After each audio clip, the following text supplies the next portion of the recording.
ಕೊರಟಗೆರೆ ಗ್ರಾಮದಲ್ಲಿ ಹಾದು ಹೋಗಿರುವ ಪ್ರಮುಖ ರಸ್ತೆಯಲ್ಲಿ ಪ್ರತಿನಿತ್ಯ ರಸ್ತೆ ಅಪಘಾತಗಳು ನಡೆಯುತ್ತಿದ್ದು, ಇದರಿಂದ ಗ್ರಾಮದ ಸಾರ್ವಜನಿಕರು ನೆಮ್ಮದಿಯಿಂದ ಓಡಾಡಲು ಸಾಧ್ಯವಾಗುತ್ತಿಲ್ಲ ಎಂದು ಸ್ವತಃ ಗ್ರಾಮಸ್ಥರೇ ರಸ್ತೆ ಬಂದ್ ಮಾಡಿ ಆಕ್ರೋಶ ಹೊರಹಾಕಿರುವ ಘಟನೆ ವರದಿಯಾಗಿದೆ. ತುಮಕೂರು ಜಿಲ್ಲೆ ಕೊರಟಗೆರೆ ತಾಲೂಕಿನ ಜಟ್ಟಿ ಅಗ್ರಹಾರದಲ್ಲಿ ಇಂದು ಬೆಳಿಗ್ಗೆ ಖಾಸಗಿ ಬಸ್ ಒಂದು ವೃದ್ಧೆಗೆ ಗುದ್ದಿದ ಪರಿಣಾಮ ವೃದ್ಧೆ ತೀವ್ರವಾಗಿ ಗಾಯಗೊಂಡಿದ್ದು, ಘಟನೆಯನ್ನು ಖಂಡಿಸಿ ಗ್ರಾಮಸ್ಥರು ದಿಢೀರ್ ಹೆದ್ದಾರಿ ತಡೆದು ಪ್ರತಿಭಟನೆ ನಡೆಸಿದ್ದಾರೆ.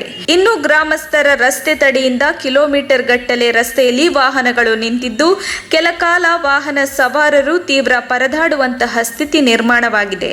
ಕಳೆದ 1.5 ವರ್ಷದ ಹಿಂದೆಯೂ ಸಹ ಗ್ರಾಮದಲ್ಲಿ ಭೀಕರ ಅಪಘಾತವಾಗಿದ್ದು, ಹಲವರು ಮೃತಪಟ್ಟಿದ್ದರು. ಇನ್ನು ಪದೇ ಪದೇ ಗ್ರಾಮದಲ್ಲಿ ರಸ್ತೆ ಅಪಘಾತಗಳು ನಡೆಯುತ್ತಿದ್ದರೂ ಅಧಿಕಾರಿಗಳು ಗಮನ ಹರಿಸುತ್ತಿಲ್ಲ ಎಂದು ಗ್ರಾಮಸ್ಥರು ತೀವ್ರ ಆಕ್ರೋಶ ಹೊರಹಾಕಿದ್ದಾರೆ. ಮಾಹಿತಿ ತಿಳಿದ ಕೂಡಲೇ ಕೊರಟಗೆರೆ ಪೊಲೀಸರು ಸ್ಥಳಕ್ಕೆ ದೌಡಾಯಿಸಿದ್ದು, ಗ್ರಾಮಸ್ಥರನ್ನು ಮನವೊಲಿಸುವಲ್ಲಿ ಹರಸಾಹಸ ಪಡುವಂತಾಯಿತು.